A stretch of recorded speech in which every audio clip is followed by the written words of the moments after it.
Good morning all of you. આજે આપણે એક એવા વિષય ઉપર ચર્ચા કરવાના છીએ તે દરેકના જીવન માટે ખૂબ જ અગત્યનું છે. આજની 21મી સદીમાં જેવી રીતે આપણે જીવન જીવી રહ્યા છીએ એ જીવન માટે આજનો જે વિષય છે, આજનો વિષય જે મેં પસંદ કર્યો છે એ ખૂબ જ અગત્યનો છે. અને આજનો વિષય છે don't speak the small stuff. એટલે કે નાની નાની વાતોનો ગુસ્સો કરશો નહીં, નાની નાની વાતો પર તપી જશો નહીં, નાની નાની વાતો પર ક્રોધિત થશો નહીં. એટલે કે તમારું સ્ટ્રેસ લેવલ વધારશો નહીં. આજે દરેક વ્યક્તિના જીવનમાં સ્ટ્રેસ એક મહત્વનો ભાગ ભજવે છે. દરેક વ્યક્તિના જીવનમાં સ્ટ્રેસ એટલે હદે વધી ગયો છે કે ખરેખર માનવી જીવન જીવવાનું ભૂલી ગયો છે. પણ આજે આપણે જે ચર્ચા કરીશું એ ચર્ચાના અંતે હું જે મુદ્દાઓ બતાવીશ એ પોઈન્ટ જો તમે તમારા જીવનમાં એપ્લાય કરશો તો મહદ અંશે તમારા સ્ટ્રેસ લેવલને તમે ઓછો કરી શકશો. અને એટલે જ તમે વિષય પસંદ કર્યું છે કે નાની નાની વાતોનો ગુસ્સો કરશો નહીં, નાની નાની વાતો પર તપી જશો નહીં, નાની નાની વાતો પર ક્રોધિત થઈ જશો નહીં ને તમારા સ્ટ્રેસ લેવલને વધારશો નહીં. આપણે જીવનની અંદર ઘણી બધી નાની નાની બાબતોથી એટલા ક્રોધિત થઈ જતા હોઈએ છીએ, એટલા ગુસ્સે થઈ જતા હોઈએ છીએ, એટલા રાતાપીરા થઈ જતા હોઈએ છીએ, એટલે કે આપણું સ્ટ્રેસ લેવલ ઘણું બધું વધી જતું હોય છે અને ખરેખર આપણે જીવનને સાચા અર્થમાં જીવી શકતા નથી. તો આજે આપણે એવી ચર્ચા કરીશું કે કેવી કેવી નાની નાની બાબતો છે જેને તમે અવોઇડ કરીને, જેને તમે દૂર કરીને તમારું જીવન શાંતિમય, સુખમય જીવી શકો છો. તમે જીવનમાં અનુભવી પણ હશે અને તમારી સાથે એવા અનુભવ થયા પણ હશે કે જ્યારે આપણે કદાચ ગાડી લઈને જતા હોઈએ છીએ અને જરા પણ ટ્રાફિક જામ થઈ જાય કે તરત જ આપણે આપણું સ્ટ્રેસ લેવલ વધારી દેતા હોઈએ છીએ. કહેવાનો મતલબ કે આપણે ગુસ્સે થઈ જતા હોઈએ છીએ. જરા પણ આપણે થોડા આગળ જતા હોય છે ગાડી લઈને અને જો રેલવે ક્રોસિંગ આવે, રેલવે ફાટક બંધ હોય અને જો આપણે કદાચ 2-5 મિનિટ ત્યાં સ્ટે કરવો પડે, રોકાવું પડે, તો એ કેસમાં પણ આપણે ગુસ્સે થઈ જતા હોઈએ છીએ, રાતાપીરા થઈ જતા હોઈએ છીએ. આપણે કાર લઈને હાઈવે ઉપર જતા હોઈએ છીએ કે ટુ વ્હીલર લઈને જતા હોઈએ છીએ અને જો કોઈ પાછળથી વ્યક્તિ આવીને હોર્ન મારે છે અને આપણને ઓવરટેક કરી જાય છે તો એવી કેસમાં પણ આપણે રાતાપીરા થઈ જતા હોઈએ છીએ, આપણું સ્ટ્રેસ લેવલ વધારતા હોઈએ છીએ. આપણે ઘરે હોય છે ને જો આપણા પડોશી એની કાર વ્યવસ્થિત પાર્ક નથી કર્યું હતું તો પણ આપણે ગુસ્સે થઈ જતા હોઈએ છીએ. જો આપણે પણ આપણું વ્હીકલ, આપણી પત્ની કે આપણા પતિએ વ્યવસ્થિત જગ્યાએ પાર્ક નથી કર્યું હતું તો એ કેસમાં પણ આપણે ગુસ્સે થઈ જતા હોય છે. આપણા બાળકે એની સાયકલ જો વ્યવસ્થિત પાર્ક ના કર્યું હોય કે વ્યવસ્થિત મૂકી ના હોય કે પાર્ક કરતા પડી ગઈ હોય તો એવા કેસમાં પણ આપણે ગુસ્સે થઈ જતા હોઈએ છીએ. આવી તો ઘણી બધી નાની નાની બાબતો છે જેને લઈને આપણે બહુ ચિંતિત રહેતા હોઈએ છીએ અને આપણે ગુસ્સો કરી બેઠતા હોઈએ છીએ અને આપણી પરસેવો વધી જતો હોય છે, એટલે કે આપણું સ્ટ્રેસ લેવલ વધારતા હોઈએ છીએ. અને આવી નાની નાની બાબતોને જો આપણે અવોઇડ કરીશું જીવનમાંથી તો સ્ટ્રેસ લેવલ ઘણા અંશે, મહદ અંશે આપણે જીવનમાંથી ઓછું કરી શકીશું અને આપણું જીવન સુખમય અને શાંતિમય જીવી શકીશું. તો એવી ઘણી બધી નાની બાબતો છે કે જેને આપણે અવોઇડ કરી શકીએ. આજે હું આપણી સાથે ઘણા બધા પોઈન્ટ શેર કરીશ. જે પોઈન્ટ, એ મુદ્દાઓ તમે તમારા જીવનમાં સાચી રીતે એપ્લાય કરશો, તમારા જીવનમાંથી સ્ટ્રેસ મહદ અંશે તમે ઓછો કરી શકશો અને હું કહીશ કે 0 કરી શકશો. તો એ મુદ્દાઓ આજે આપણે ચર્ચા કરીશું. પહેલો મુદ્દો છે કે મેક પીસ વિથ ઇમ્પરફેક્શન. એટલે કે પરફેક્ટ બનવાનો પ્રયત્ન ન કરો. આપણે હર હંમેશા શું કરીએ છીએ? પરફેક્ટ બનવાનો પ્રયત્ન કરતા હોઈએ છીએ.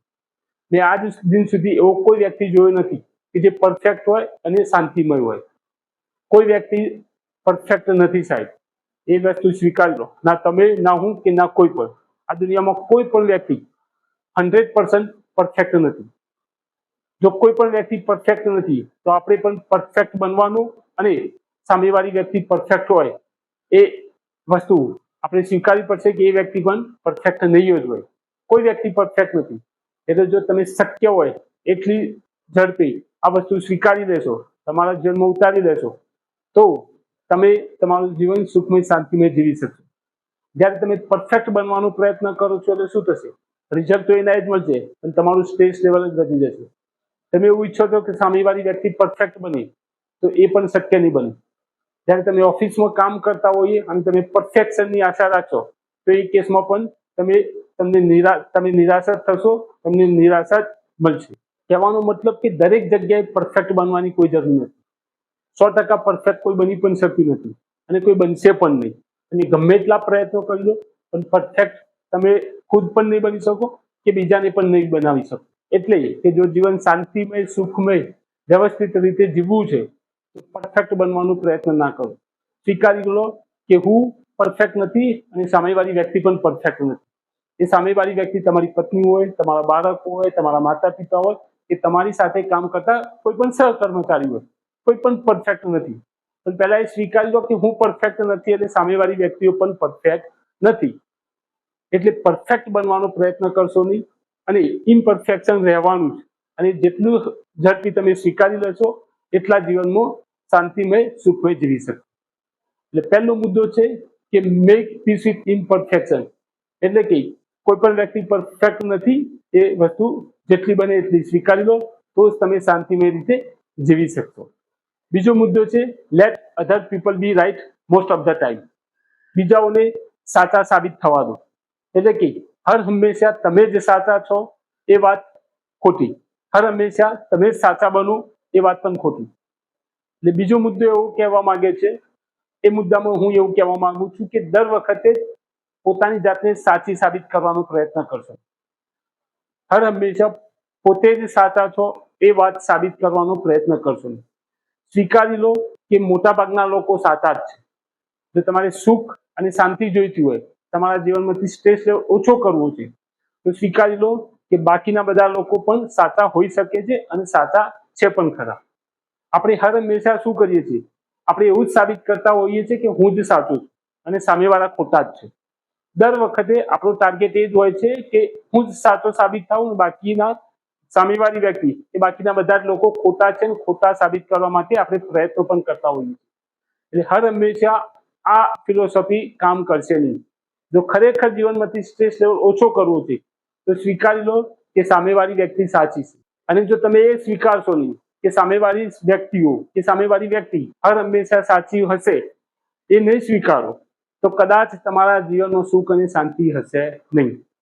જ્યારે આપણે સાબિત કરીએ છીએ કે હું જ સાચો છું તો શું થાય છે? સામેવાળી વ્યક્તિ પણ એ જ ફિલોસોફી સાથે, એ જ એટીટ્યુડ સાથે આપણી સામે દલીલો કરતી હોય છે કે એ પણ સાચી છે. અને બંને વચ્ચે દલીલો થાય છે, તકરાર થાય છે, મતભેદ થાય છે અને છેલ્લે મનભેદ થાય છે.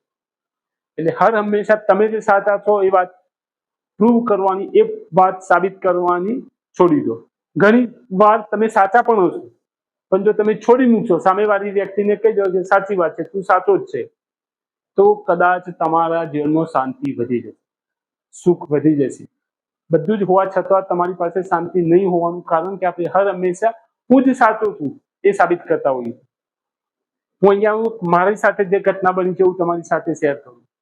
હું એક દિવસ ગાડી લઈને નીકળતો હતો. મારો રસ્તો સીધો જ હતો. એક વળાંકમાંથી એક બીજા સાહેબ ગાડી લઈને આવ્યા, જેમને એમના કાનમાં ઇયર પ્લગ ભરાવેલા હતા, ઇયર પિન ભરાવેલી હતી. અને મેં એ વળાંક, મને ખબર જ છે મારો રોજનો રૂટીન રસ્તો હતો, એટલે મેં હોર્ન પણ મારે. પણ સાહેબે કદાચ એમના કાનમાં ઇયર પ્લગ ભરાવેલા હતા એટલે એમને સંભળાયું નહીં હોય. અને એ જ્યારે ક્રોસિંગ કર્યું, મેં બ્રેક પર મારી, પણ પાછળથી મારી ગાડીનું આગળનું બમ્પર અને એમની ગાડીનું પાછળનું બમ્પર થોડું ટકરાઈ ગયું, સ્ક્રેચીસ પડ્યા. અમે બંને સાઈડમાં ગાડી કરીને ઉભા નીકળી ગયા ગાડીની બહાર, દલીલો કરવા માંડ્યા. મને એમ હતું કે હું જ સાચો છું અને એ કેસમાં હું સાચો પણ હતો, કેમ કે મેં હોર્ન પણ મારેલા અને મારી ગાડી સ્લો પણ હતી અને સાહેબ એટલા પૂર ઝડપે આવતા હતા અને વળાંક પણ હતું. પણ છતાં અમારે બંને વચ્ચે દલીલો થઈ અને 2-5 મિનિટની દલીલો બાદ, દલીલ જે થઈ એના પછી અમે બંને છૂટા પણ પડ્યા, કેસ પતી પણ ગયો. પણ થયું શું? હું સાચો જ હતો, મને પણ ખબર છે અને કદાચ એ સાહેબને પણ ખબર હશે કે હું સાચો છું. પણ પછી મારા મગજમાંથી આ ઘટના ગઈ જ નહીં. હું આખો દિવસ એ વિષયનું ચિંતન કરતો રહ્યો કે શું બનશે, શું નહીં બને. આખો દિવસ એના ઉપર જ ચર્ચા, આખો દિવસ મારા બ્રેનની અંદર એ જ ચર્ચા ચાલતી રહી હતી. એ જે એક્સિડન્ટ થયું, સામાન્ય એક્સિડન્ટ ના કહી શકું, પણ સામાન્ય ક્રોસિંગ થઈ ગયું, તે ઘટના મારા મગજની અંદર, મારા બ્રેનની અંદર એના જ વિચારો બન્યા કરતા. હું એ જ વિચાર કરતો રહ્યો આખો દિવસ. પણ મને થયું કે આવું ના થવું જોઈએ. પછી મેં સાંજે એ સાહેબનો નંબર શોધી કાઢ્યો, ગમે ત્યાંથી લાવ્યો અને સાહેબને ફોન કર્યો અને કહ્યું કે સાહેબ સોરી, આપણે જે બપોરે જે આ ઘટના બની છે, જે એક્સિડન્ટ થયું છે સામાન્ય, એ બાબતે કદાચ મારો વાંક હોઈ શકે, એટલે હું તમારી માફી માંગુ છું, મને માફ કરો.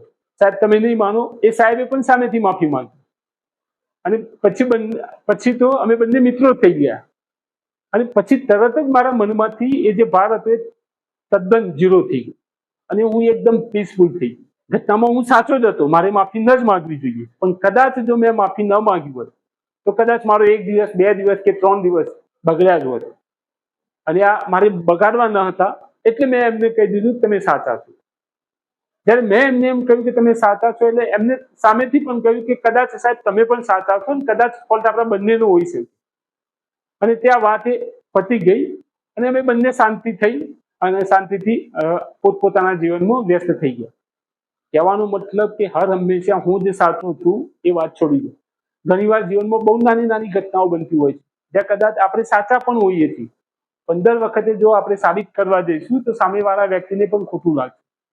એટલે અમુક કેસમાં લેટ ગો કરી દેવામાં કે લોકોને માફ કરી દેવામાં કે એ સાચા છે એવું કહી દેવાથી જીવન શાંતિમય થઈ જતું હોય, સુખમય થઈ જતું હોય. તો આ કેસમાં પણ જો તમે તમારા જીવનની અંદર, આવા કેસની અંદર પણ જો તમે તમારા જીવનની અંદર ઘણીવાર સામેવાળાને એમ કહી દેશો કે તું સાચો છે તો કદાચ પ્રશ્ન ત્યાં સ્ટોપ થઈ જશે અને સુખ અને શાંતિથી તમે જીવી શકો. એટલે બીજો મુદ્દો છે કે બીજાઓને સાચા થવા દો. હર હંમેશા પોતે જ સાચા છો એ સાબિત કરવાનું છોડી દો. ત્રીજો પોઈન્ટ છે live in a present moment, એટલે કે વર્તમાનમાં જીવવાનો પ્રયત્ન કરો. વર્તમાનમાં જીવો. આપણે હર હંમેશા શું કરતા હોઈએ છીએ, આપણે કાં તો ભૂતકાળમાં હોઈએ છીએ કાં તો ભવિષ્યમાં હોઈએ છીએ, પણ આપણે વર્તમાનમાં જીવી શકતા નથી કે વર્તમાનમાં જીવતા નથી. 10 વર્ષ પહેલા શું બન્યું હતું એ ઘટનાને આજે પણ આપણે યાદ કરતા હોઈએ છીએ અને 10 વર્ષ પછી શું બનશે એ ઘટના વિશે પણ આજે આપણે વિચારતા હોઈએ છીએ. હર હંમેશા આપણે ભૂતકાળ ક્યાં તો ભવિષ્યમાં જ હોઈએ છીએ. આપણે વર્તમાનમાં જે પરિસ્થિતિમાં જે જગ્યાએ છીએ એ પરિસ્થિતિમાં જીવવાનો પ્રયત્ન નથી કરતા. મોટાભાગના લોકો ભૂતકાળમાં હોય છે કે તો ભવિષ્યમાં હોય છે પણ વર્તમાનમાં હોતા નથી. નો ડાઉટ વર્તમાન પરિસ્થિતિ કદાચ તમારી 100% સંપૂર્ણપણે તમને જેવી જોઈએ છે એવી કદાચ નહીં હોય, પણ હું કહું છું કે 70 થી 80% પરિસ્થિતિ તો સાનુકૂળ જ હશે, અનુકૂળ જ હશે. પણ હર હંમેશા આપણી પાસે જે નથી, 10-20% આપણી પાસે કદાચ જે ઉણપ છે એ વિશે જ આપણે ચર્ચા કરતા હોઈએ છીએ. વર્તમાન, ભૂતકાળ કે ભવિષ્યના એને રિલેટ કરતા હોઈએ છીએ. એટલે હર હંમેશા ભૂતકાળની ઘટનાઓને વાગોળવાનું બંધ કરો અને ભવિષ્યની ચિંતા કર્યા વગર જે પરિસ્થિતિમાં જેવી જગ્યાએ જેવી કન્ડિશન છે, તમારી જેવા રિસોર્સિસ છે એ પ્રમાણે એ પરિસ્થિતિનો ભરપૂર આનંદ લો અને એ પરિસ્થિતિમાં જીવવાનો પ્રયત્ન. જો તમે આ કરી શકશો તો મહદઅંશે તમારા જીવનમાંથી સ્ટ્રેસ લેવલ ઓછું થઈ જશે. વારે ઘડીએ તમે જે ગુસ્સે થઈ જાઓ છો, વારે ઘડીએ જે તમને ક્રોધિત કરે છે વસ્તુઓ, વારે ઘડીએ તમને જે ક્રોધ આવે છે, જે રાતા પીળા થઈ જાઓ છો, પરસેવો પડી જાય છે, તો એ બધી જ પરિસ્થિતિ તમારી કંટ્રોલમાં આવી જશે. એટલે સ્વીકારી લો કે 100% વસ્તુઓ સંપૂર્ણપણે તમને દરેકે વસ્તુ મળશે નહીં. એટલે 100% બધું જ તમારા જીવનમાં સ્ટ્રેટ ફોરવર્ડ હોય, બધી જ સિગ્નલ ગ્રીન હોય એ શક્ય બનશે નહીં. એટલે હર હંમેશા ભૂતકાળની વાતોને વાગોળ્યા કરતા ને ભવિષ્યની ચિંતા કરવા કરતા વર્તમાનમાં જે પરિસ્થિતિમાં છો એ પરિસ્થિતિમાં ભરપૂર આનંદ, જે તમે જીવી શકો છો, જેવી રીતે તમે જીવી શકો છો, જે વસ્તુ તમે કરી શકો છો એ સંપૂર્ણપણે કરો અને એનો આનંદ. જે તમારી પાસે નથી એની ચિંતા કરશો, એના માટે 100% પ્રયત્ન કરો, પણ એનો મતલબ એ નહીં કે ભવિષ્યની ચિંતામાં વર્તમાનને ભૂલી જવું. વર્તમાનમાં જે પરિસ્થિતિ છે પરિસ્થિતિમાં ભરપૂર આનંદ લો, ભરપૂર સુખમય શાંતિમય જીવન જીવો, તો અને તો જ જીવનમાંથી સ્ટ્રેસ લેવલ ઓછું થશે. નેક્સ્ટ પોઈન્ટ છે સીક ફર્સ્ટ ટુ અન્ડરસ્ટેન્ડ. બીજા લોકોને સમજવાનો પ્રયત્ન કરો. આપણે હર હંમેશા શું કરતા હોઈએ છીએ, મને જ લોકો સમજે અને હું જ બધાને સમજાવું એવો પ્રયત્ન કરતા હોઈએ, પણ આપણે કદી સામેવાળી વ્યક્તિને સમજવાનો પ્રયત્ન કરતા નથી. હર હંમેશા આપણે બીજાઓને સમજાવવા માંગતા હોઈએ છીએ કે લોકો મને સમજે એ જ વાતો કરતા હોઈએ છીએ. હર હંમેશા આપણે કહીએ છીએ કે મારી પત્ની તો મને સમજતી નથી, મારા માતા પિતા મને સમજતા નથી, મારા દીકરા દીકરી મને સમજતા નથી, મારા સહકર્મચારીઓ, મારો બોસ મને સમજતો નથી. દર વખતે આવી આપણી વાતો કરતા હોઈએ છીએ, આ જ લેવલની વાતો આપણે કરતા હોઈએ છીએ, આ જ પ્રકારની ચર્ચા આપણે કરતા હોઈએ છીએ. મારા મિત્રો તો મને સમજતા નથી. દર વખતે આપણે મિત્ર વર્તુળમાં પણ એકબીજા સાથે આવી ચર્ચાઓ કરતા હોઈએ છીએ. પણ તમે ક્યારે પણ લોકોને સમજવાનો પ્રયત્ન કર્યો છે ખરો? જો જીવનમાંથી સ્ટ્રેસ લેવલ ઓછું કરવું છે તો લોકોને સમજવાનો પ્રયત્ન કરો. પહેલા લોકોને સમજો ને પછી સમજાવવાનો પ્રયત્ન. પહેલા તમે તમારી પત્નીને સમજો, પહેલા તમે તમારા માતા પિતાને સમજો, પહેલા તમે તમારા બાળકોને સમજો, તમારા મિત્ર વર્તુળમાં જે પણ લોકો છે, તમારા મિત્રો છે, એમને સમજવાનો પ્રયત્ન કરો. તમારી સાથે જે કામ કરશે એ લોકોને સમજવાનો પ્રયત્ન કરો. તમારા બોસને સમજવાનો પ્રયત્ન કરો. કદી કર્યો છે ખરો આ લેવલનો પ્રયત્ન? કોઈને પણ નહીં. જો જીવનમાં સુખ અને શાંતિ જોઈતી હોય, સ્ટ્રેસ લેવલ ઓછું રાખવું હોય તો લોકોને સમજવાનો પ્રયત્ન. આ લોકોમાં ઘણા બધા જે મેં નામ કહ્યા એ બધા જ લોકો આવી જાય છે. બધા લોકોને કે સામેવાળી વ્યક્તિને સમજવાનો પ્રયત્ન. પણ હર હંમેશા આપણું તો એક જ ટાર્ગેટ હોય છે, આપણે એમને સમજાવવા જ માંગતા હોઈએ છીએ. એમની પરિસ્થિતિ આપણા કરતા વિરુદ્ધ છે, આપણા કરતા અલગ છે, એમના વિચારો આપણા કરતા અલગ છે, એમની એટીટ્યુડ, એમની માઇન્ડસેટ આપણા કરતા અલગ છે. એટલે સામેવાળી વ્યક્તિ તમારા જેવી જ હોય એ વાત ખોટી. સામેવાળી વ્યક્તિ તમારા જેવું જ વર્તન કરે એ વાત ખોટી. તમારે સામેવાળી વ્યક્તિ તમારા જેવી રીતે જ કામ કરે એ વાત ખોટી. એટલે કોઈ પણ જગ્યાએ હોય તો સૌ પ્રથમ સામેવાળી વ્યક્તિને સમજો અને પછી જરૂર પડે તો સમજાવવાનો પ્રયત્ન. જો કોઈ પણ વ્યક્તિને સમજ્યા વગર તમે સમજાવવા જશો તો તમને નિરાશા જ મળશે, બાકી કંઈ નહીં. જો તમે સામેવાળી વ્યક્તિને સમજ્યા વગર સમજાવવાનો પ્રયત્ન કરશો તો તમે 100% નિષ્ફળ જ જવાના. અને તમે માઇન્ડસેટ રાખશો કે સામેવાળી વ્યક્તિ મને સમજે તો એ કેસમાં પણ તમને નિરાશા જ મળશે, નિષ્ફળતા જ મળશે, અને જેના થકી તમારું સ્ટ્રેસ લેવલ વધી જશે. આ એક સામાન્ય બાબત છે કે જો તમે લોકોને સમજશો તો લોકો તમને ઓટોમેટિક સમજતા થઈ જશે. જ્યાં સુધી તમે લોકોને નહીં સમજો ત્યાં સુધી લોકો તમને પણ સમજી શકશે નહીં. જો તમે તમારી પત્ની કે તમારા પતિને નહીં સમજો તો તમારી પત્ની કે તમારા પતિ તમને પણ નહીં સમજે, અને બંને વચ્ચે રોજ તકરારો ચાલતી રહે. અને આ જીવન જે મસ્ત જીવન આપ્યું છે ભગવાને, એ તમે સાચા અર્થમાં જીવી નહીં શકો. બધું જ હોવા છતાં પણ સામાન્ય તકરારો ઘરમાં ચાલતી રહેશે તો મતભેદ થતા હશે અને પછી મનભેદ થશે, અને જેના થકી આખા ઘરનું વાતાવરણ વિખેરાઈ જશે. એટલે કોઈ પણ વ્યક્તિને સમજાવવા કરતા પહેલા એ વ્યક્તિને સમજવાનો પ્રયત્ન. જો વ્યક્તિને સમજશો તો 100% એ વ્યક્તિ પણ તમને સમજશે.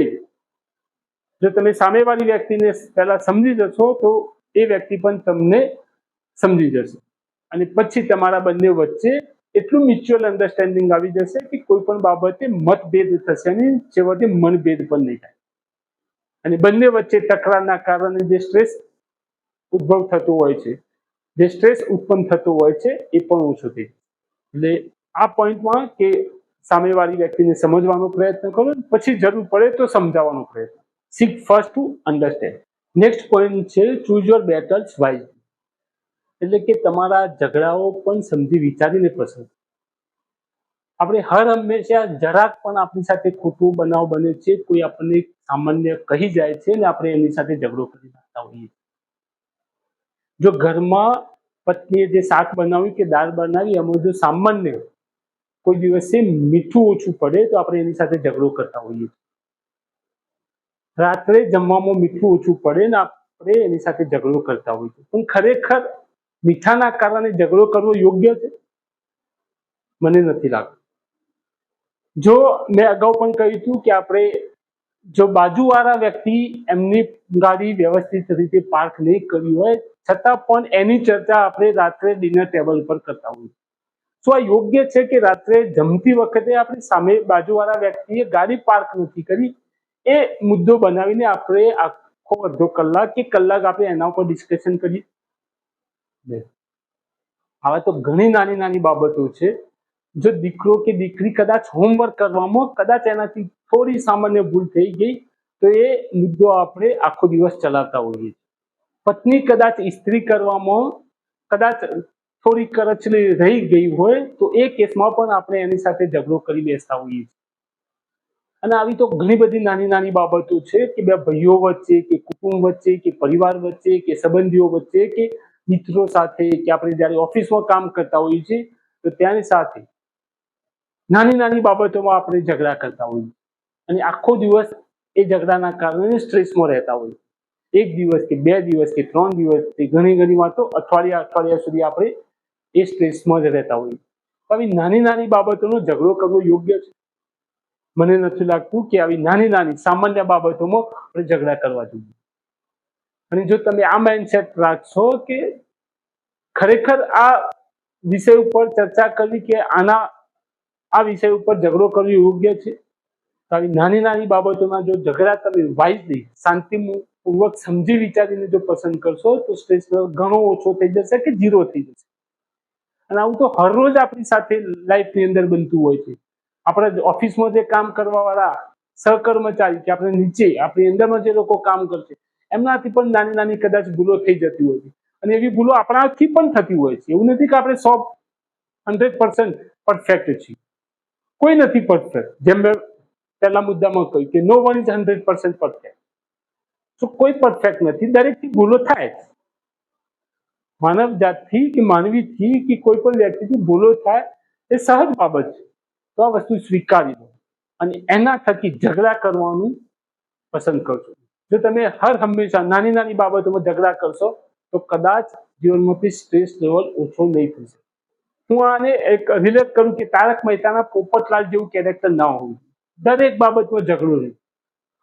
ભીડે સાહેબ થોડું મેન્ટેનન્સ વધારે તો ઝઘડો, જો ઓફિસમાં એની જે ક્લબ ઓફિસ છે, સોસાયટી ઓફિસમાં જો કદાચ ખુરશી કે ટેબલ વ્યવસ્થિત જગ્યાએ ના હોય તો પણ ઝઘડો, ત્યાં સ્વિચ કામ ના કરતી હોય તો પણ ઝઘડો, સોસાયટીમાં સામાન્ય કચરો રહી ગયો કે કામવાળા બેન થોડા લેટ આવ્યા તો પણ ઝઘડો। આવી નાની નાની બાબતોમાં જો પોપટલાલ જેવું કેરેક્ટર તમે પણ રાખશો તો કદાચ સ્ટ્રેસ ઓછો થશે નહીં, વધે જ જશે। જો જીવનમાં સ્ટ્રેસ ઓછો કરવો છે, ઝીરો કરવું છે, શાંતિમય જીવવું છે તો નાની નાની બાબતોમાં ઝઘડા કરશો નહીં। એ ચાહે તમારી પત્ની હોય કે પત્ની છે તો એમના પતિ હોય કે તમારા બાળકો હોય, તમારા માતા પિતા હોય, તમારા ભાઈ ભાભી હોય, તમારા કાકા કાકી હોય કે કોઈ પણ વ્યક્તિ હોય, નાની નાની બાબતોના ઝઘડાઓ કરશો નહીં। પસંદ કરો ઝઘડા કે ખરેખર આમાં ઝઘડો કરવા જેવો છે કે આના ઉપર ચર્ચા કરવા જેવી છે કે નહીં।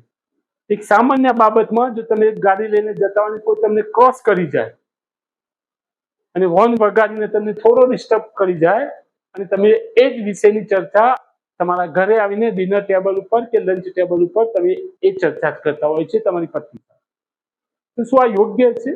મને નથી લાગતું કે આવું આપણે કરવું જોઈએ। જો આપણે આ અવોઇડ કરીશું, ઝઘડાઓ પણ સમજી વિચારીને પસંદ કરીશું કે ડિસ્કશન થવી જોઈએ કે નહીં, તો કદાચ સ્ટ્રેસ લેવલ બહુ જ ઓછો થઈ જશે। નેક્સ્ટ પોઈન્ટ છે praise and blame are all the same, એટલે કે પ્રશંસા અને દોષ બંને સમાન છે। 100% લોકો તમને પસંદ કરે એ વાત ખોટી, બધા જ વ્યક્તિઓ તમને પસંદ કરે, તમને સાચા માને એ વાત ખોટી। 50% લોકો તમને સાચા માનશે, સારા માનશે, 50% લોકો તમને ખરાબ માનશે અને ખોટા પણ માનશે। હંમેશા તમે જ સાચા છો એવું લોકો સ્વીકારશે નહીં। ઇલેક્શનમાં પણ 60% કોઈ કેન્ડિડેટને મત મળે છે તો 40% લોકો એને ધિક્કારે છે। 60% લોકો ઈચ્છે છે કે આ અમારો કેન્ડિડેટ સિલેક્ટ થાય અને 40% તો એવું વિચારે છે કે આ ના થવું જોઈએ, એટલે પસંદ નથી કરતા હોતા। કહેવાનો મતલબ કે દરેક જગ્યાએ બધા જ લોકો તમને પસંદ કરે એવું બનશે નહીં। તમે એવું માઇન્ડસેટ રાખો, તમે એવું ઈચ્છો કે બધા જ લોકો મને પસંદ કરે, મારી જ પ્રશંસા કરે, તો એ વાત ખોટી। બધા જ લોકો તમને પસંદ પણ નહીં કરે ને તમારી પ્રશંસા પણ નહીં કરે। તમારે જે કામ કરવા હોય, જેટલા સારા બનવું હોય એટલા બની જાઓ, પણ કોઈ પણ જગ્યાએ કોઈ પણ પરિસ્થિતિમાં બધા જ લોકો તમને પસંદ કરશે નહીં, બધા જ લોકો તમારી પ્રશંસા કરશે પણ નહીં। અમુક ટકા લોકો 50 કે 60% લોકો તમને પસંદ કરશે, તમને સાચા માનશે, તો બાકીના 40% કે 50% લોકો તમને નાપસંદ જ કરશે અને તમને ખોટા જ માનશે। કોઈ પણ જગ્યાએ તમે હશો, આ વસ્તુ બનવાની છે તમારી સાથે। એટલે હંમેશા હું જ સાચો છું ને લોકો મને જ પસંદ કરે એ માઇન્ડસેટ જો રાખશો તો તમારા જીવનમાંથી સ્ટ્રેસ કદી પણ ઓછો નહીં થાય। જો આ માઇન્ડસેટ સાથે તમે ચાલશો તો તમારા જીવનમાંથી સ્ટ્રેસ 0 તો દુનિયા કદી પણ ઓછો નહીં થાય ને તમે તમારું જીવન સ્ટ્રેસ સાથે જ જીવશો. જો જીવનમાંથી સ્ટ્રેસ ઓછો કરવો છે તો સ્વીકારી લો કે બધા જ લોકો મને પસંદ નહીં કરે. તમે માઇન્ડસેટ રાખશો તો સ્ટ્રેસ ઘણા અંશે તમારા જીવનમાંથી ઓછો થઈ જશે. એટલે હર હંમેશા એ માઇન્ડસેટ નહીં રાખો કે લોકો મને જ પસંદ કરે, બીજાને નહીં. 50% કે 60% કે 70% લોકો તમે સાચા અને સારા હશો તો તમને પસંદ કરશે, પણ તમે 100% સાચા હશો તો એ કેસમાં પણ તમારા ફોલોઅર્સ વધારે હશે, તમને ચાહવા વાળા વધારે હશે, પણ 100% લોકો તમને ઈચ્છે કે તમને જ પસંદ કરી એવું કદાપી નહીં બને. એટલે આ માઇન્ડસેટ છોડી દો કે બધા મને જ પસંદ કરે, બધા જ મને સાચો માને. એ વાત ખોટી. અને જેટલી ઝડપે તમે આ છોડી દેશો, આ માઇન્ડસેટ અપનાવશો, એટલી ઝડપે તમારા જીવનમાંથી સ્ટ્રેસ લેવલ ઓછો થઈ જશે. નેક્સ્ટ પોઈન્ટ છે wherever you go take yourself with you. હા, જ્યાં પણ તમે જાઓ તમારી જાતને તમારી સાથે લઈ જાઓ. હા, હું અહીંયા ફિઝિકલ બોડીની વાત નથી કરતો, હું અહીંયા મેન્ટલ સ્ટ્રેન્થ, મેન્ટલ બોડીની વાત કરું. જ્યાં પણ તમે જાઓ તમારી જાતને તમારી સાથે લઈ જાઓ. શું બનતું હોય છે? જ્યારે આપણે ઘરમાં હોઈએ છીએ ત્યારે ઓફિસની ચર્ચા કરતા હોઈએ છીએ, ઓફિસમાં હોઈએ એટલે વેકેશન પર ફરવાની ચર્ચા કરતા હોઈએ છીએ, અને જ્યારે ફરવા જઈએ છીએ ત્યારે આપણે ઘરની ચિંતા કરતા હોઈએ. પણ કોઈ પણ જગ્યાએ આપણે 100% આપણી જાતને ત્યાં લઈ જતા નથી. ઓફિસમાં બેઠા હોય તો મિત્રો સાથે કે આપણા કલીગ સાથે આપણે ફરવા જવાની વાતો કરતા હોઈએ છીએ. જ્યારે આપણે ફરવા ગયા હોય ત્યારે આપણે ઘરના સભ્યોની કે કુટુંબની કે ઘરની ચિંતા કરતા હોઈએ છીએ, અને જ્યારે ઘરમાં હોઈએ ત્યારે ઓફિસના બોસ કે ઓફિસના સહકર્મચારી કે ઓફિસના કામની ચર્ચા કરતા હોઈએ. કોઈ પણ જગ્યાએ આપણે 100% એ જગ્યા ઉપર નથી હોતા. અને પછી બનશે શું કે દરેક જગ્યાએ આપણે હોઈએ છીએ તો ખરા ફિઝિકલી, પણ મેન્ટલી તો આપણે ક્યાંક બીજે જ ફરતા હોઈએ. એટલે બનશે શું કે તમારું 100% ફિઝિકલ એન્ડ મેન્ટલ ઇન્વોલ્વમેન્ટ નથી હોતું, જેના કારણે તમારા દરેક કામ તમે પર નહીં, સાચા અર્થમાં તો જીવતા નથી. જો ખરેખર તમારે સાચા અર્થમાં આ જીવનને જીવવું છે તો ઘરે હોય એટલે ફક્ત ઘરની જ ચર્ચા, પત્ની સાથે, બાળકો સાથે છો તો માતા પિતા સાથે છો તો એ લેવલની ચર્ચા એ જ રીત કરશે. જ્યારે ઓફિસમાં જાઓ છો ત્યારે કામની જ ચર્ચા, બીજી કોઈ ચર્ચા નહીં. અને જ્યારે તમે ફરવા ગયા છો તો ત્યાં ફરવાનો આનંદ લો, ત્યાં લોકેશનનો આનંદ લો, ત્યાંના વાતાવરણનો આનંદ. પણ આપણે તેવું નથી કરવું. આપણે તો હર હંમેશા જે જગ્યાએ હોય છીએ એ જગ્યા કરતા બીજી જગ્યાની જ ચર્ચા કરતા હોઈએ. એટલે કે આપણે આપણી જાતને એ જગ્યાએ લઈ જતા નથી. કદાચ ફિઝિકલી તો પ્રેઝન્ટ હોઈએ છીએ પણ મેન્ટલી આપણે ક્યાંક બીજે જ હોઈએ. તેવું ના બનાવો. જ્યાં જાઓ તમારી જાતને તમારી સાથે જ લઈ જાઓ, તો જ તમે સાચા અર્થમાં જીવન જીવી શકશો અને અમુક અંશે તમારું સ્ટ્રેસ લેવલ ઓછું કરી શકશો. જ્યારે તમે ઓફિસમાં હોય તો ઓફિસનું કામ નથી કરતા અને બીજી ચર્ચાઓ કરતા હોવ છો, કોઈ બીજી જગ્યાએ હોવ છો, તો થશે શું? તમારા ઓફિસનું કામ થશે નહીં વ્યવસ્થિત. જ્યારે કામ તમારું ડેડલાઇનમાં પૂરું નહીં થાય તો તમારો બોસ કે તમારા ઉપરી અધિકારી તમને મળશે, જેના કારણે તમારું સ્ટ્રેસ લેવલ વધશે. તમે જ્યારે ઘરમાં હોવ છો ત્યારે ઓફિસની ચર્ચા કરતા હોવ છો, તમે તમારા પત્ની કે તમારા બાળકો સાથે તો હોતા જ નથી. અને અહીંયા પત્ની તમારાથી ચિંતિત રહેશે કે મારા પતિ તો આખો દિવસ ઓફિસનું જ કામ કરે છે, મારી સાથે તો સમય નથી વિતાવતા. તમારા બાળકો પણ એ જ કહે છે કે પપ્પા તો મારી સાથે રમતા નથી. તો એ કેસમાં પણ તમે તમારા પત્ની અને તમારા બાળકો સાથે સમય ન વિતાવવાના કારણે મતભેદો શરૂ થશે, કન્ફ્લિક્ટ થશે અને છેવટે મનભેદો થશે અને તમારા ઘરનું વાતાવરણ બગડી જશે. એટલે આવું ના થવા દેવું હોય તો જે જગ્યાએ છો એ જગ્યાએ સંપૂર્ણપણે ફિઝિકલી અને મેન્ટલી પ્રેઝન્ટ રહો, અને જે કામ છે, જે જગ્યાએ છો, જેવું કામ કરવાનું છે, જે પરિસ્થિતિ છે એ પ્રમાણે ત્યાં અનુસરો, તો સ્ટ્રેસ લેવલ ઘણો ઓછો થઈ જશે. નેક્સ્ટ પોઈન્ટ છે do one thing at a time. કોઈ પણ ક્ષણે એક જ કામ કરો.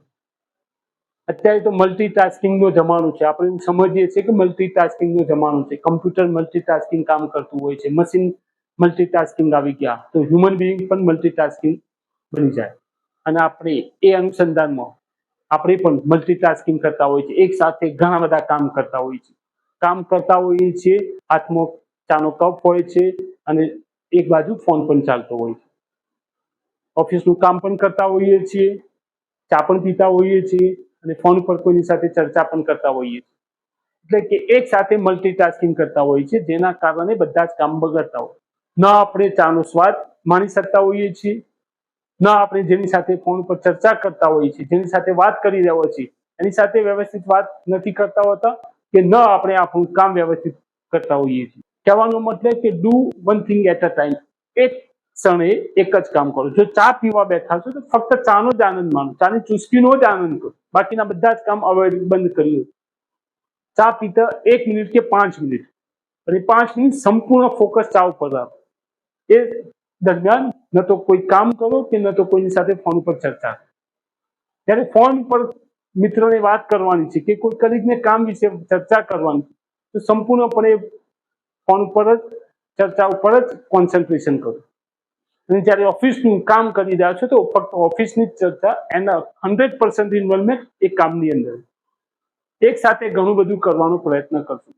અત્યારે તો વ્યક્તિ જમવા પણ બેઠો હોય તો પણ ફોન ચાલુ હોય, એક બાજુ પત્ની સાથે વાતો પણ ચાલુ હોય, એક બાજુ ફોન ચાલુ હોય, એક બાજુ કામની પણ કંઈક લઈને બેઠા હોય.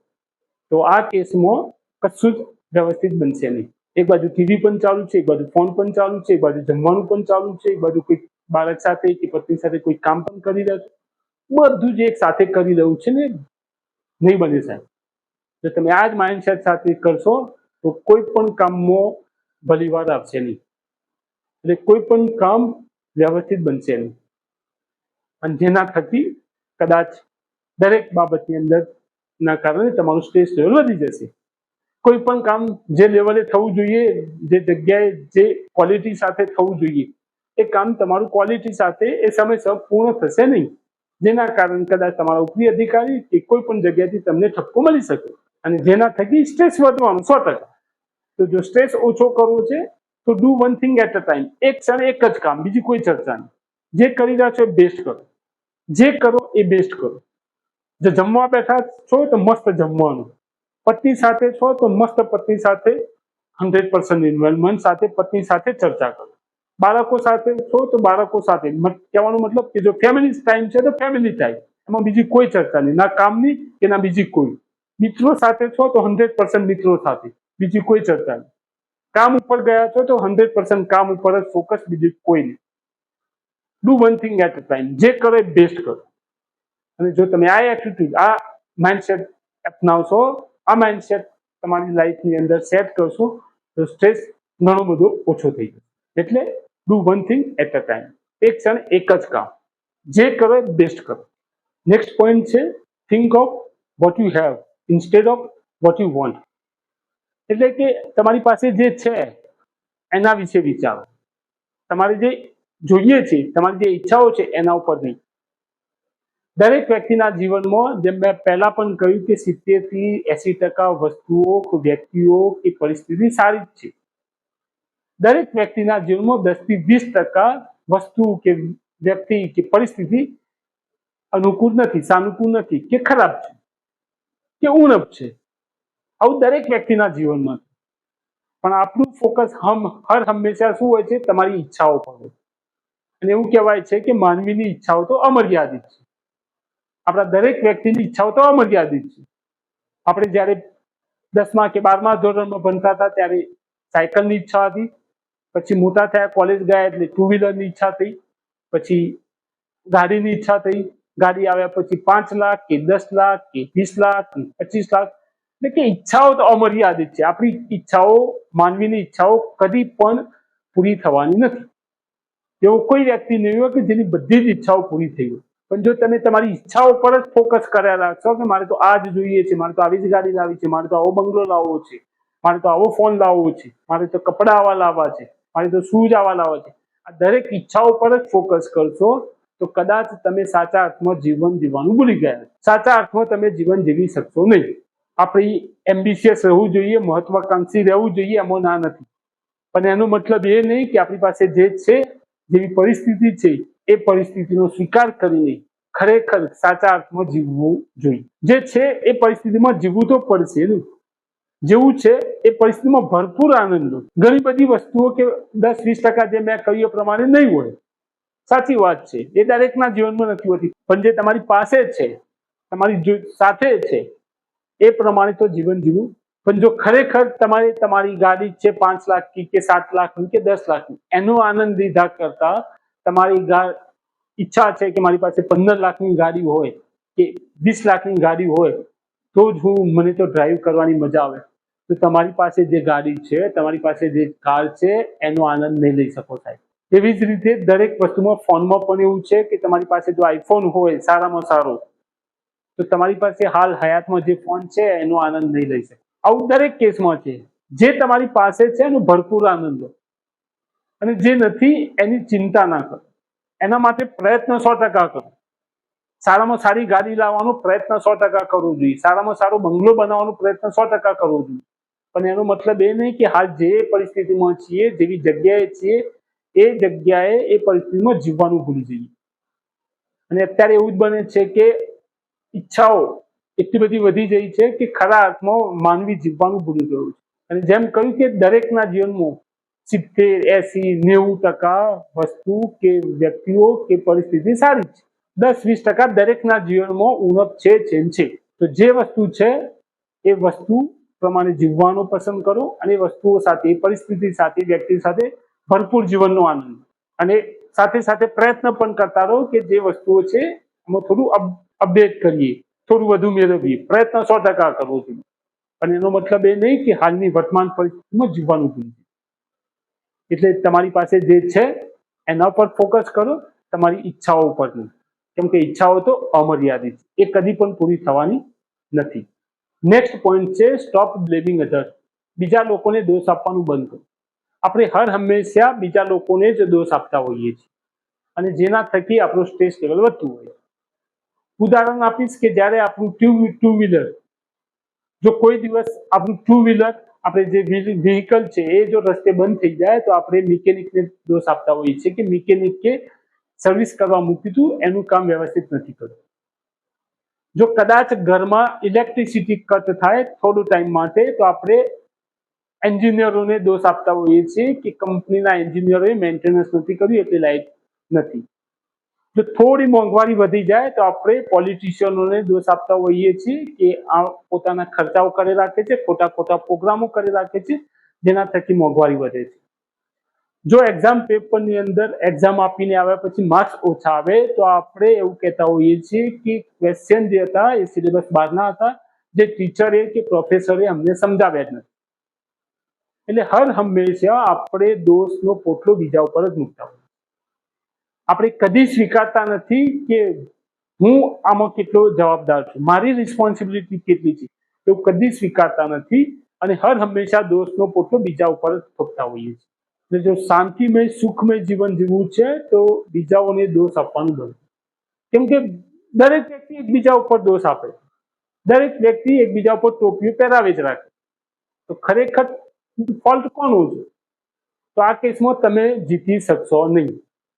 તમે બીજા દોષ આપશો, બીજા લોકો બીજાને આપશે, ત્રીજો ચોથાને આપશે, ચોથો પાછો તમને આપશે. એટલે ક્યાંક ને ક્યાંક ફરીને દોષ તો તમારા ઉપર જ આવશે, ને આવું બધા સાથે બને. એટલે હર હંમેશા જો આપણે દોષ બીજા લોકોને જ આપતા રહીશું તો કદાચ ખરા અર્થમાં આપણે જીવન નહીં જીવી શકીએ, અને આપણો આખો દિવસ સ્ટ્રેસમય જ રહેશે. આપણો આખો દિવસ, આપણી આખા દિવસની જે ફિલિંગ છે એ ખરાબ જ રહેશે, નેગેટિવ ફિલિંગ જ રહેશે, જેના કારણે આપણે જીવી શકીએ નહીં. અને આવું તો રોજ આપણી સાથે બનતું જ રહેશે. કોઈ દિવસ આપણું વ્હીકલ ખરાબ થશે, કોઈ દિવસ આપણી સાયકલ ખરાબ થશે, કોઈ દિવસ ઇલેક્ટ્રિસિટી નહીં હોય, કોઈ દિવસ ઠંડુ પાણી નહીં હોય, કોઈ દિવસ એસી નહીં ચાલે, કોઈ દિવસ ફ્રીજ બગડી જશે, કોઈ દિવસ વોશિંગ મશીન બગડી જશે. અને આવું તો હર હંમેશા, હર રોજ કંઈક ના કંઈક બનતું છે.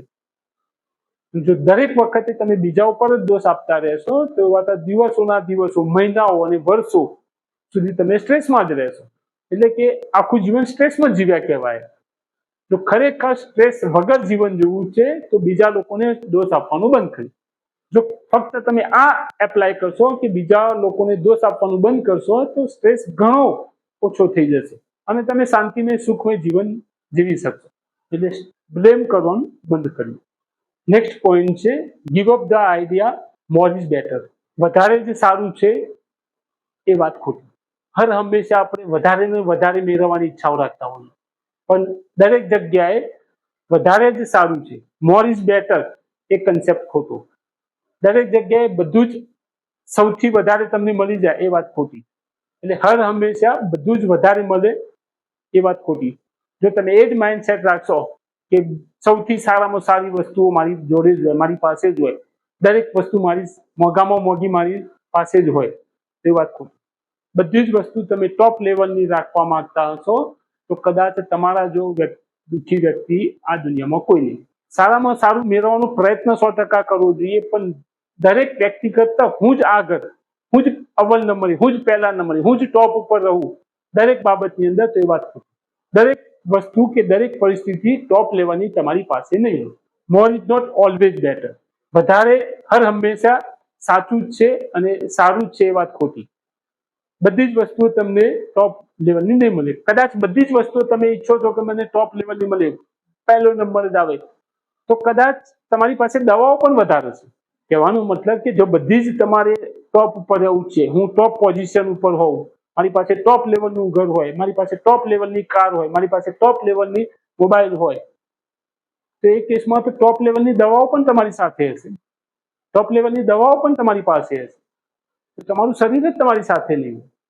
કહેવાનો મતલબ કે મોર સૌથી સારામાં સારી વસ્તુ તમારી પાસે હોય, એ વાત ખોટી. અને સારામાં સારી હોય તો જ હું જીવી શકું અને તો જ હું જીવું, તો એ વાત ખોટી.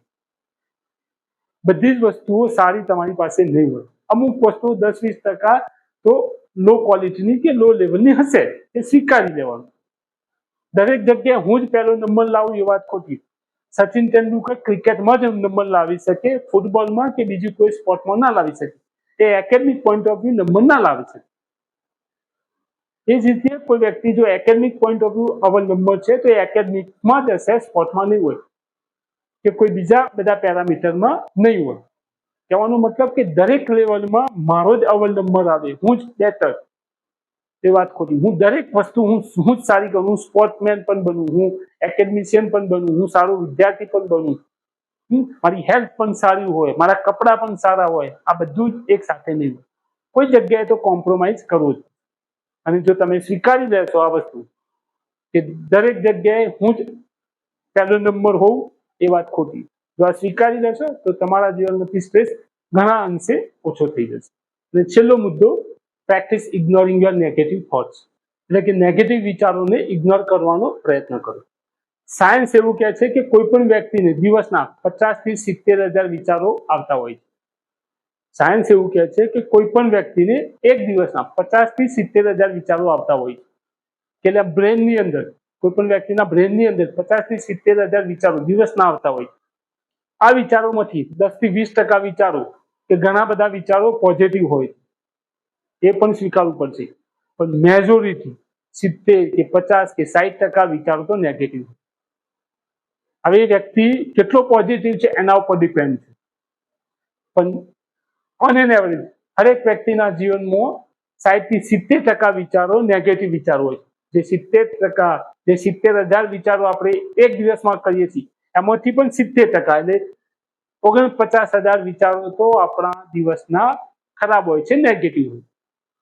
બાકીના વિચારો જે છે 30% એ પોઝિટિવ હોય છે. ઓન એન એવરેજ વાત કરું તો 50,000 વિચારો આપણા દિવસમાં આપણા બ્રેનની અંદર જે આવે છે એ નેગેટિવ હોય છે, જે ખરાબ હોય છે, જે જરૂરી નથી.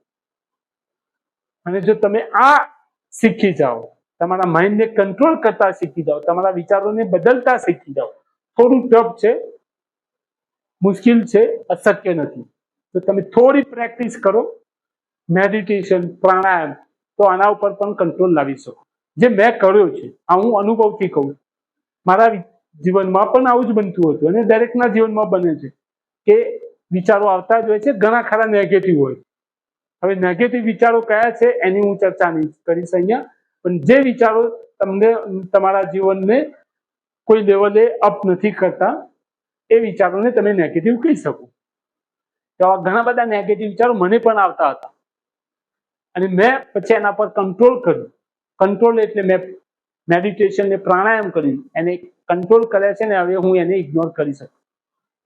એટલે તમે પણ જો મેડિટેશન કે પ્રાણાયામ કર્યું, જો તમે તમારા માઇન્ડને કંટ્રોલ કરી શકો, આ વિચારોને બંધ કરી શકો, જે નેગેટિવ વિચારો આવે છે એને ઇગ્નોર કરી શકો, એની જગ્યાએ કોઈ સારા પોઝિટિવ વિચારો લાવી શકો, તો તમારા જીવનમાંથી સ્ટ્રેસ ઘણો ખરો ઓછો થઈ જશે. આગળના જેટલા પણ મેં મુદ્દાઓ કહ્યા એ બધાઓ છેવટે તો બ્રેન સાથે કનેક્ટેડ છે, બ્રેન સાથે રિલેટેડ છે. એટલે કે જો તમે તમારા વિચારોને કંટ્રોલ કરી શકો, તમે નેગેટિવ વિચારોને ઇગ્નોર કરતા શીખી જાઓ, અવોઇડ કરતા શીખી જાઓ, એની જગ્યાએ પોઝિટિવ વિચારોને ઇમ્પ્લિમેન્ટ કરતા શીખી જાઓ, તો આગળ જે બધા જ મુદ્દા કયા એ બધા મુદ્દાઓ તમે એપ્લાય કરી શકો. જે છેલ્લો મુદ્દો છે, practice ignoring the negative thought, જો આ તમે ખરેખર કરી શકો તો આગળના બધા જ મુદ્દાઓ જે મેં કહ્યા એ બધા મુદ્દાઓ તમે એપ્લાય કરી શકો, આગળના બધા પોઈન્ટમાં તમે સફળ થશો અને તમારા જીવનમાં જે સુખ અને શાંતિનો તમને અહેસાસ થશે એ કોઈ પણ શબ્દ વડે વર્ણવી શકાય એવું નથી. એટલી સુખ અને શાંતિ તમને મળશે કે તમે વિચારી પણ નહીં. એટલે ખરેખર જો સુખમય શાંતિમય જીવન જીવવું છે, એકદમ મોજથી જીવવું છે, તો છેલ્લો મુદ્દો જે છે, તમારા નેગેટિવ વિચારોને, નકારાત્મક વિચારોને અવોઇડ કરતા શીખી જાઓ, ઇગ્નોર કરતા શીખી જાઓ, એની જગ્યાએ પોઝિટિવ ઇમ્પ્લિમેન્ટ કરતા શીખી જાઓ. જો તમે નેગેટિવ વિચારોને અવોઇડ કરતા શીખી ગયા, ઇગ્નોર કરતા શીખી ગયા, તો ઓટોમેટિક તમારા જીવનમાં પોઝિટિવ વિચારો વધી જશે. જો તમે નેગેટિવ વિચારોને અવોઇડ કરતા શીખી જશો, ઇગ્નોર કરતા શીખી જશો, તો એવરેજ તમારા વિચારો પોઝિટિવ બની જશે. એટલે જો પોઝિટિવ બનશે તો ઓટોમેટિક બીજા નેગેટિવ વિચારો આવતા બંધ થશે. અને જો તમે આ વસ્તુ કરતા શીખી જશો, આ વસ્તુ એટલે કે નેગેટિવ વિચારોને ઇગ્નોર કરતા શીખી ગયા, તો બાકીના બધા જ પેરામીટરમાં તમે 100% સંપૂર્ણપણે સફળ થવાના અને તમે સુખમય અને શાંતિમય જીવન જીવી શકશો. એટલે કે જીવનમાં ઘણી બધી નાની નાની બાબતો છે કે જેને આપણે અવોઇડ કરીને, ઇગ્નોર કરીને આપણું જીવન સુખમય અને શાંતિમય બનાવી શકીએ. તો આજના માટે આટલું જ. જય હિન્દ, જય ભારત.